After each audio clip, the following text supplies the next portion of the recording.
Thanks for joining me on the Strategic Thinking podcast. It's where we talk about technology in the way that it shows up in real life. This show lives in the messy middle between strategy and the day-to-day, keeping learning, work, and operations moving in the midst of all the other demands on our plate. Most of all, the people that we work with and that we lead. I'm James Symons, and each episode I sit down with IT leaders, operators, and builders across schools, universities, and workplaces. Our promise is simple: practical and candid conversations that just may help IT leaders make technology work while being acutely aware of our responsibilities as leaders of people. If you're here, you're welcome. Pull up a seat and join us. Today I'm joined by Dr. Chad Jones, Executive Director of Technology at Lamar Consolidated ISD. Chad leads technology for nearly 50,000 students across a space of 385 square miles. He is opening multiple new schools every single year, all while supporting more than 70,000 devices with a very lean team. He believes that technology should work 100% of the time, and when it doesn't, he takes it very personally. In this episode, we unpack what it really takes to scale systems in hypergrowth, to lead under pressure, earn community trust, and build a culture grounded in professionalism, respect, and kindness. If you want to understand what high-level educational technology leadership actually looks like, this one's for you.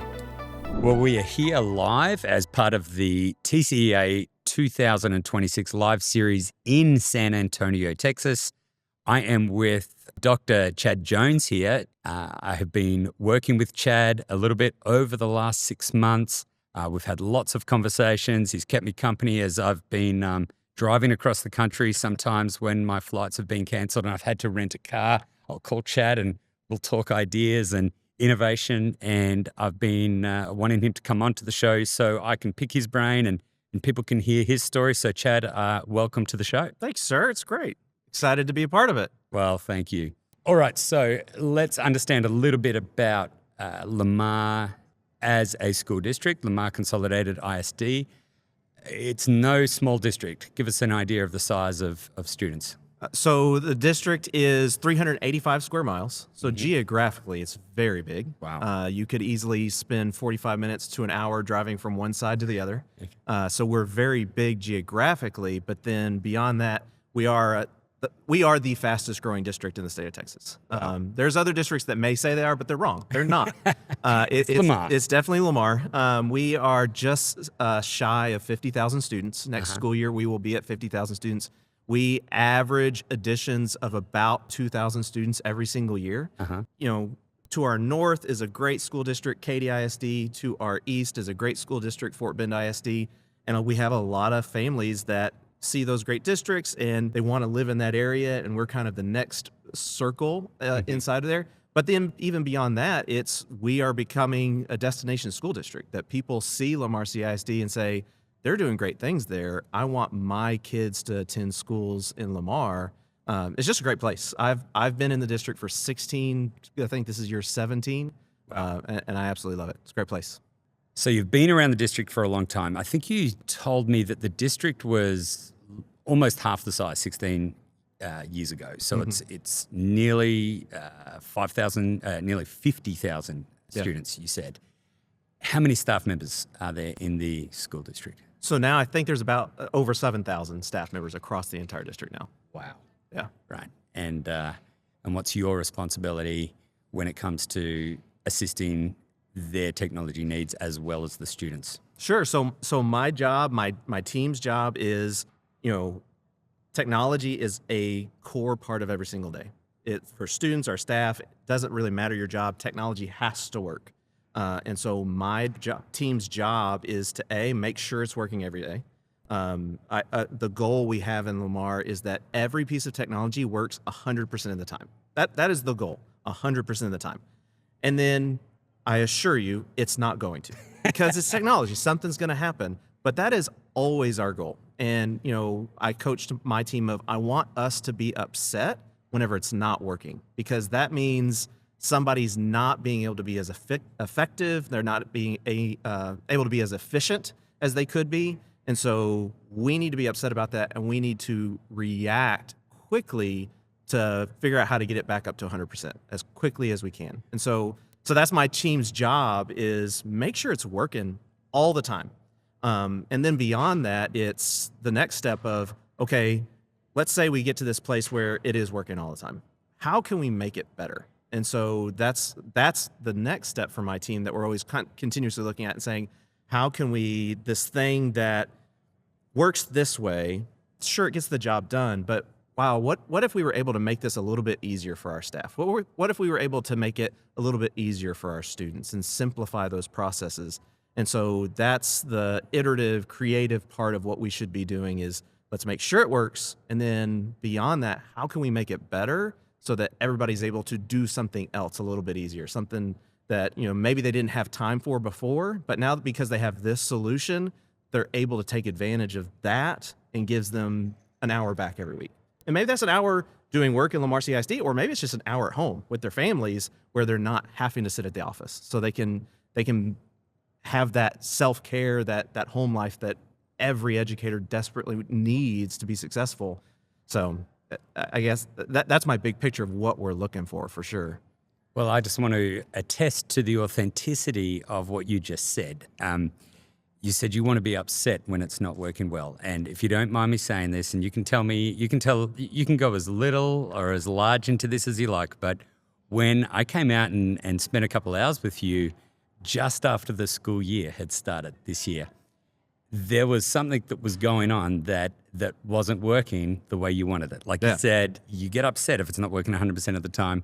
At that point, you kind of had a little bit of, I don't want to say a rough start, maybe you do want to say that, into the year that you weren't expecting.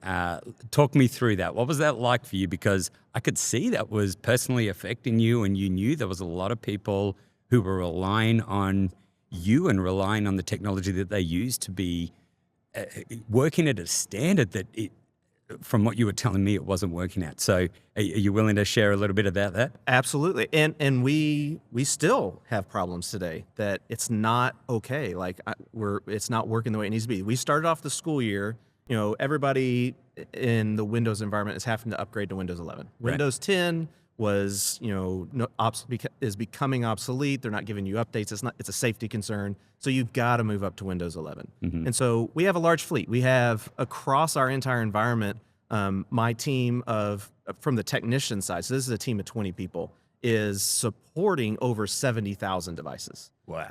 And so it's just a massive amount. Not all of those are computers, but a lot of it for sure is, you know, we're at 36,000 student laptops. We have a couple thousand staff laptops, desktops, all that. So there's a lot of machines that we're supporting. Mm. And at the start of the school year, we had this big push over the summer to roll up to Windows 11, and things were going well. Like, we got all the machines rolled up. It was, you know, we're feeling good. Like, yeah, easily 90% of our machines are on Windows 11. We're going to have to go touch this last 10% that didn't get rolled up for some reason. But then we started having issues with the machines that had rolled up, and login times were really long. Battery life wasn't what it needs to be. And so we're still seeing some of those problems today, that I'll get a phone call of, hey, this laptop cart, for some reason, like, the battery life just isn't what it needs to be. And so, yeah, no, it was a rough start to the year, and we spent a lot of time putting hands on devices to fix it. We've got to figure out what's going on and how do we resolve this as quickly as we can so that our staff are getting, you know, the devices that they need, are, you know, checking the box for their daily work. And so that was a tough start, but, you know, it does feel like we're a little bit on the other side of that. You know, I was at an event last night talking with one of my junior high principals, and they just had their benchmarks. They just done benchmarks. It's all online. Benchmarks are web-based. And he's like, man, we had great benchmarks. And this is our biggest junior high. Wow. And, you know, for him to come out and say, you know, the technology side of benchmarks was really great, that's what I need. I need to hear stuff like that. Yeah. And, but, you know, I had two other campuses that are like, hey, we've got some concerns. We saw these things. And so in those moments, yeah, no, I take it personally. Like, At the start of the school year, I was spending weekends visiting campuses. I was re-imaging computers because I was like, I only have 20 people. And so at least I can go out there and I can start tackling this, helping out as well. And I don't like it when stuff doesn't work. It really, it makes me mad. When you say that, how do you cope with that? So you're in a very senior position of leadership. You said you got 20 people on your team. These are people that you're managing, you're mentoring, you're leading, you're holding accountable for their jobs all day, every day. How then, you obviously realize and you feel it yourself that if something goes wrong, it's from the top down is where we've got to start fixing that problem. And so you yourself, how do you personally deal with it? Do you have to go for a 2-hour walk? Is it, what's your personal way of just going, all right, how do you not beat yourself up too much? Or do you do that and then, have you got someone to, what's your way to decompress or to keep yourself knowing that it's like, I've got to keep showing up and I've just got to get it done and we've got to push through this? I don't know that I have a good answer to that. I don't have hobbies. I am addicted to my job. I love what I do for a living. And so for me, the way I don't know if decompress is the right word, but the way I feel better about it is I sit and I work through solutions, and I'm talking to people and I'm brainstorming through things. And if there is I've got the 20 technicians. I've got a larger team than that in the whole who's working on things. And at any given moment, I'm not, I'm probably the least technically smart person in the room. Probably most of the time, I'm the least technically smart. I see a friend out there, Jason. He's wholeheartedly agreeing with that. I can guarantee I'm always that person. And so, in those moments, I'm like, my goal becomes, I can't fix this, but I can empower this team to think outside the box. And I can ask really tough questions to help us think through, well, what if we did it this way instead? And so for me, in those moments, it's the way I feel better about it is how can I do more? How can I think through this more? How can I look at this problem in a different way so that we can get to the solution that we need to be at? That and I don't eat.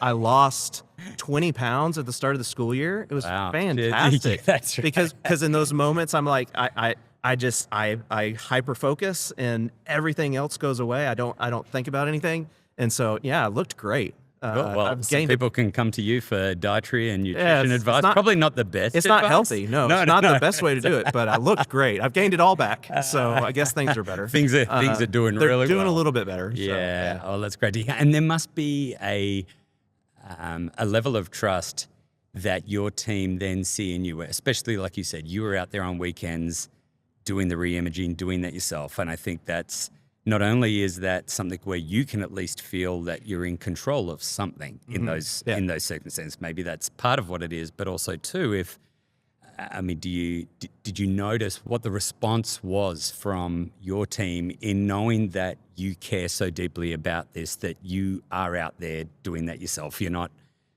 out on the boat calling someone and saying, fix it or you lose your job. Yeah. I hope my team sees that and feels that. I've never.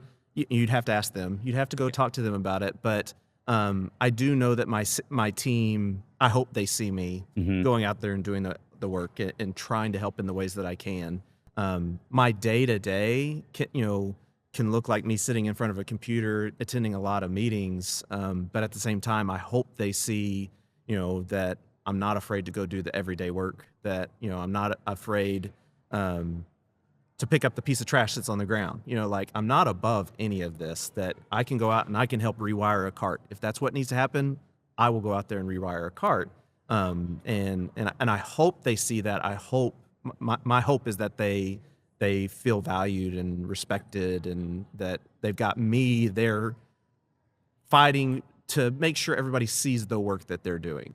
That, in the technology world, you've known this, is, when everything's going really well, you're not really noticed because you shouldn't be. You shouldn't think, oh wow, that worked really well. Let me go thank my technician today. That's not your normal thought. It's right. You think about your technician whenever it's like, my laptop's not working and I'm really upset. And like, that's whenever you think about that person. And so my job is to hopefully go out there and tell their victories and make them feel appreciated. Like I had, on my team, we stand for three things: professionalism, respect, and kindness. That's what we do. Everything we do should be about professionalism, respect, and kindness.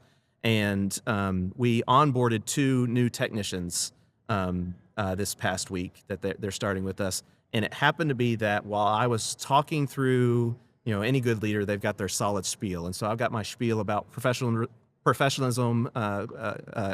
respect, and kindness, and what that should look like. And one of my technicians was walking by my office in that moment, and I just called him. I said, "Hey, Michael, come here real quick." And I was able to those 2 guys that are joining our team talk about Michael, who's one of their colleagues now, and say, I was at this junior high yesterday, and the principal stopped me to tell me how this technician, how Michael, was really embodying the idea of professionalism, respect, and kindness. Now, the principal didn't say it that way, but I was able to share it with him.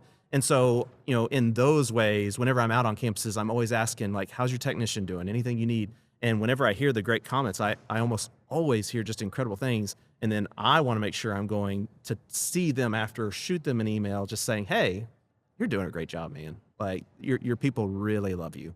Well, I'm sure when you say, "I'm not sure," you'll have to talk to them. I could speak with a pretty a good level of confidence to say I'm sure that they are seeing that and respecting that. I hope so. The state of Texas is really diverse right now, and I've noticed that with some of the interviews I've been having during this live series.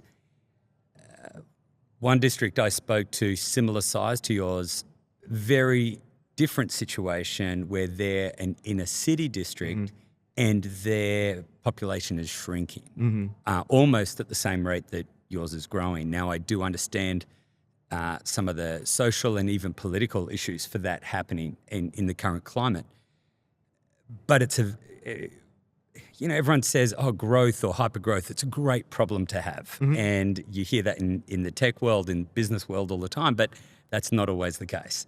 And as you guys are growing, as the district is growing at such a big rate, what are those challenges that are unique or you're seeing that are still ahead of you that you're like, I don't even know.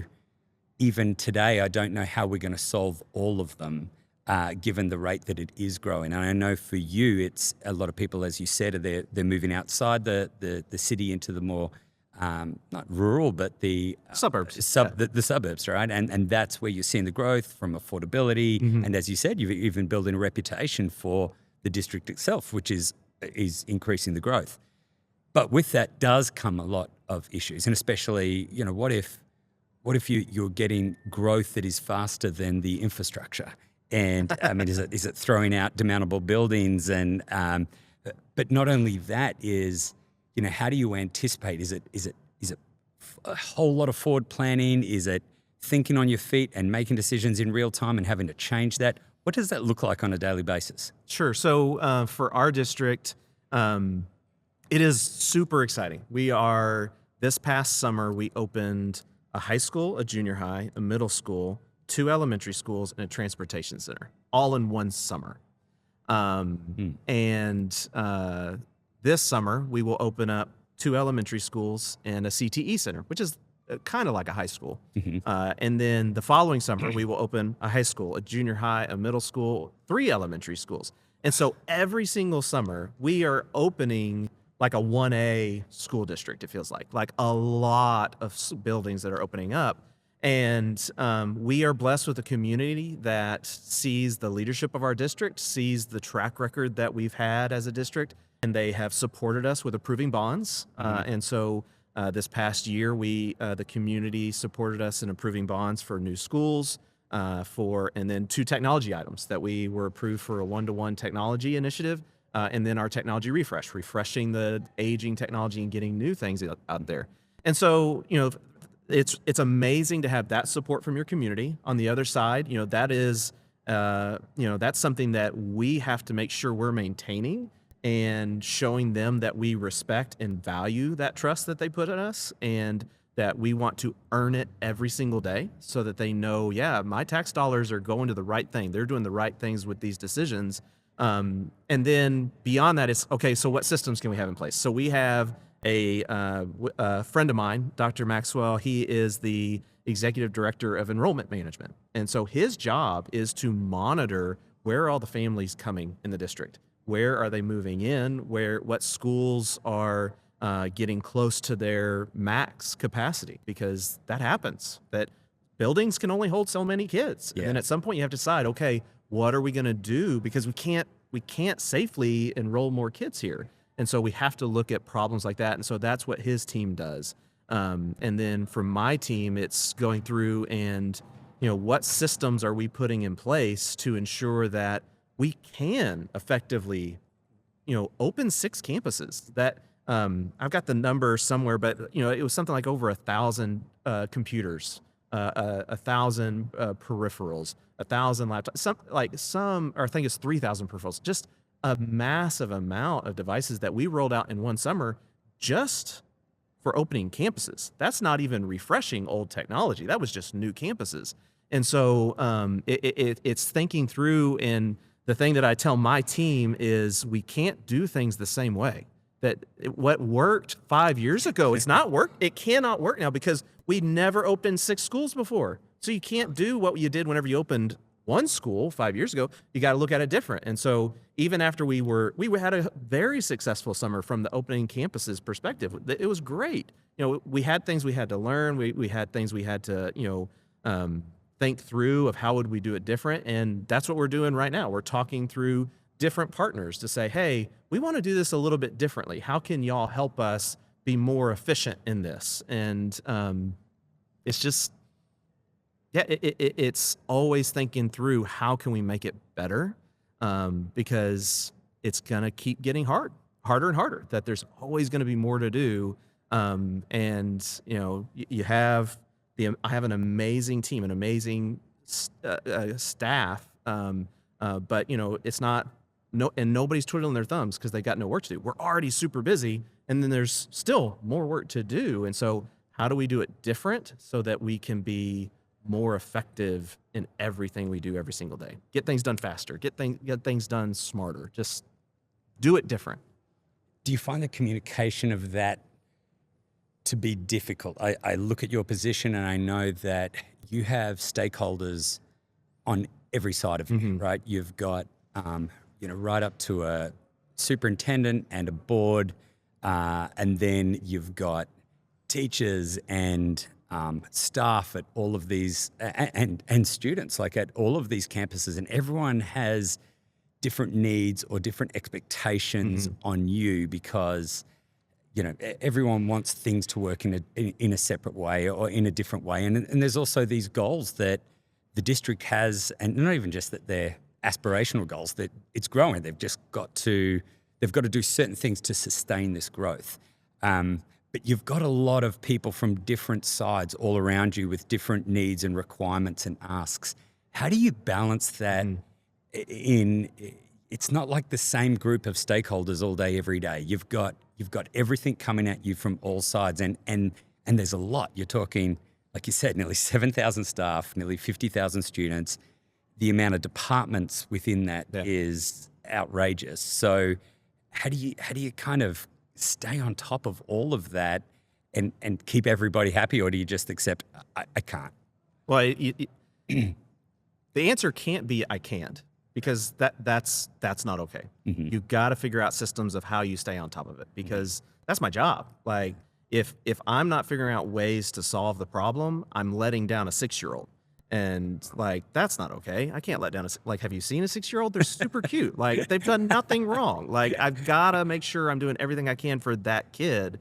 Same thing for that 18-year-old who's about to go to college. Like we've got to do everything we can to make sure they're on top of it. The good news is that I don't have to know how to do everything. Like I have to make sure that I'm surrounding myself with really smart people that are way better and way smarter than I am, and empowering them to help us all make the right decisions. That thankfully, like out on the campus, probably no teacher thinks of technology and thinks of Chad Jones. It's probably not happening, but they are thinking of a Michael, or they're thinking of a Josh, like they're thinking of their technician who comes out and solved that problem for them that last time. And so, whenever I'm out there with my team and I'm encouraging them to, think different, like how can you do this? How can you solve these problems in different, faster ways?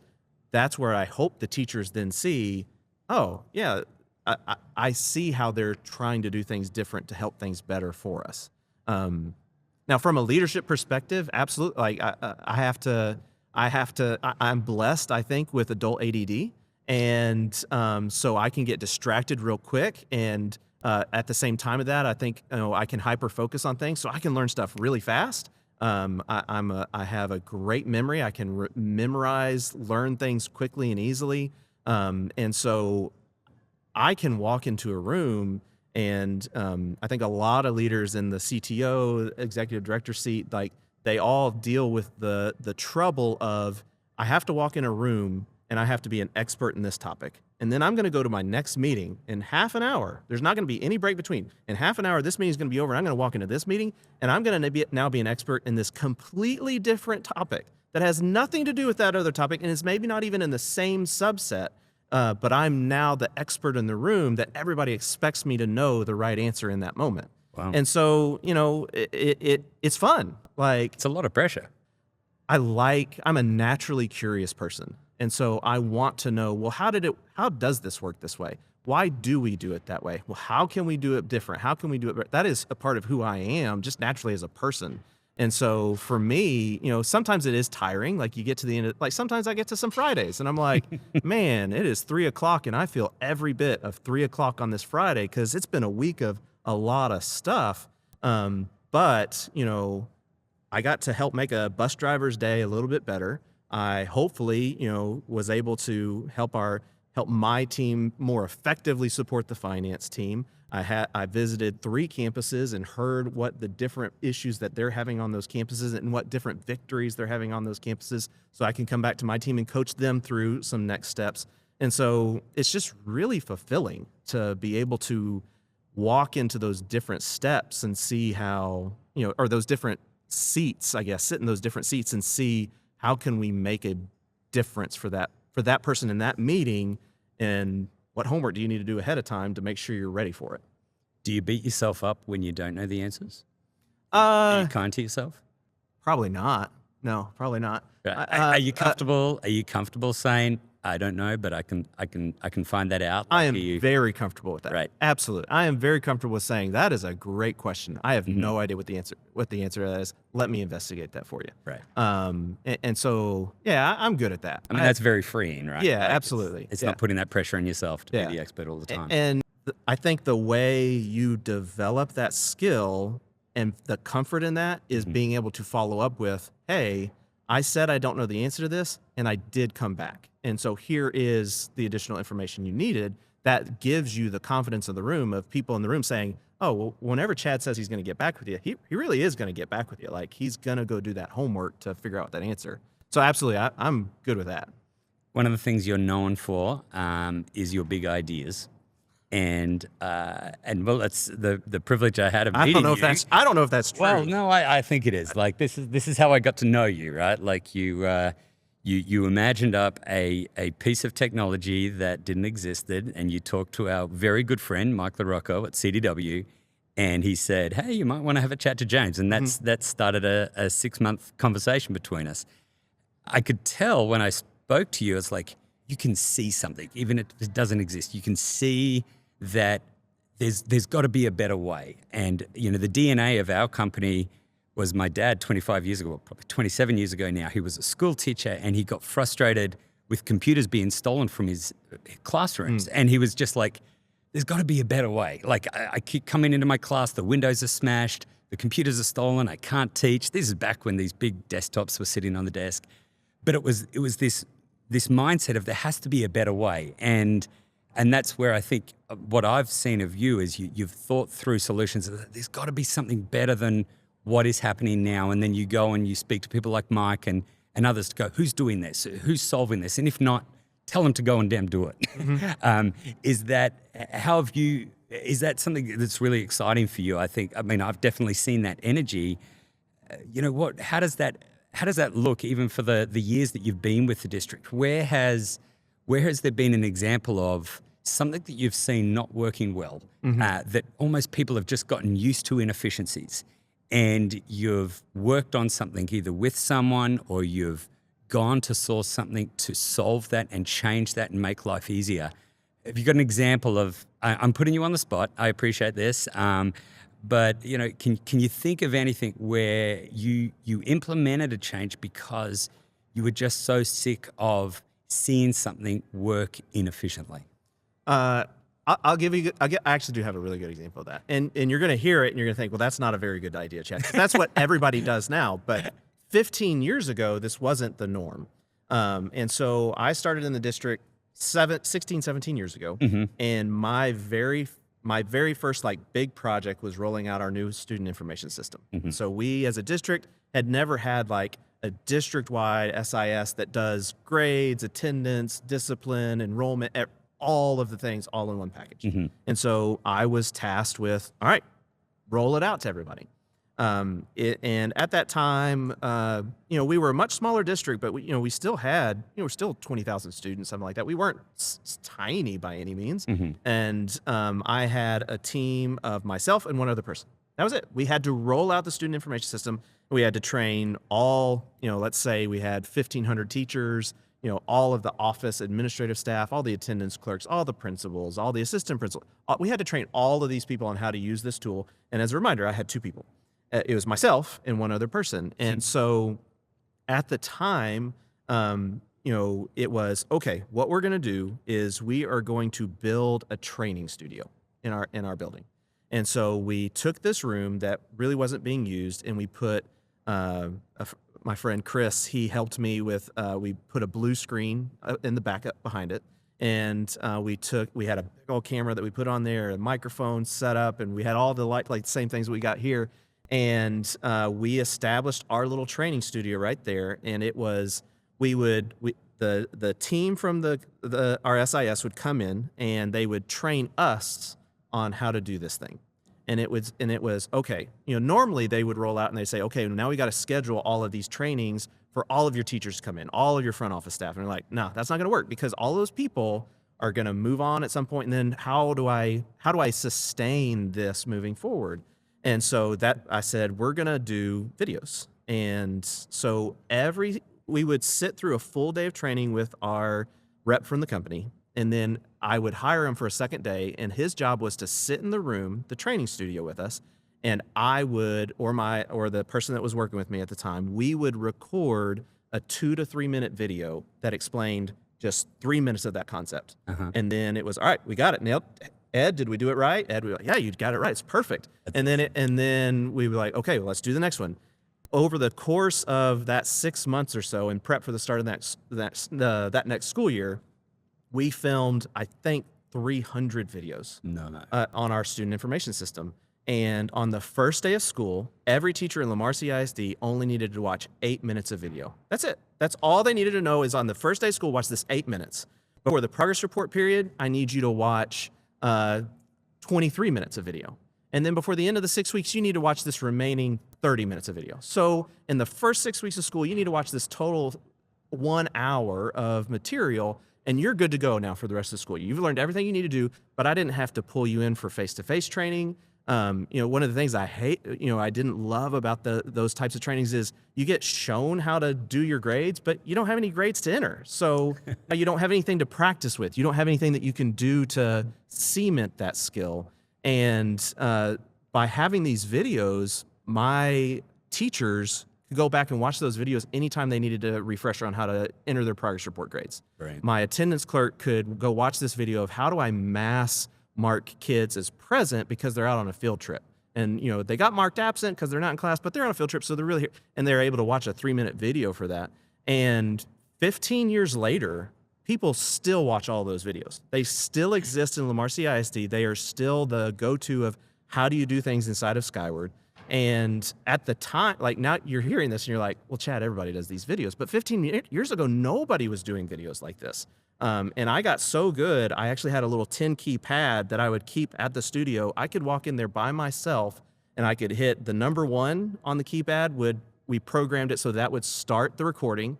I could switch back and forth between whether it needed to be a camera shot, one-on-one with me, looking at the camera there, or does it need to be full screen of the computer? And I could rotate back and forth between those different things because I knew what they needed to be paying attention to. And then I could end the recording. And by myself, I could make all these videos as we go through, and it saved hours of time, still saves hours of time. That people still, the way you mass schedule hasn't changed. So go watch this video. And so we've just saved hours and hours of time by doing it different than what we did at the time. I think also too, it's not just the amount of time you saved by doing this, it's the fact that it firmly embedded the use of this. One of the things that shocks us as an organization is when schools do not invest. They invest tens of thousands, hundreds of thousands into new technology, but they don't invest sufficient time into the change management. We're at trade shows and teachers will come past sometimes. They'll go, oh, we bought this technology, we bought that, but we've never been trained to use it, so we don't really know how it works. And I think, such a lost opportunity. So by no means do I think that was a bad example. I think that's a phenomenal example. You've inspired me to maybe start putting some training videos together for our customers that we may not be doing as well as we should, just to get them firmly embedded in our own technology. Chad, it has been an honor having you on the show. I've loved hearing your story. My biggest takeaway is the professionalism, respect, and kindness. I love that that's your core values that you live and breathe. From everything I've seen at the district, from you and your staff and your team, I can see that is firmly embedded. It's a great takeaway for me, and I'm going to hold that dearly. I have enjoyed our conversation. I would love us to get back in a year's time and see how the growth is going and how these projects are rolling out. And I'm looking forward to continue to work with you. So thanks for jumping on the show. Appreciate the opportunity. Appreciate it.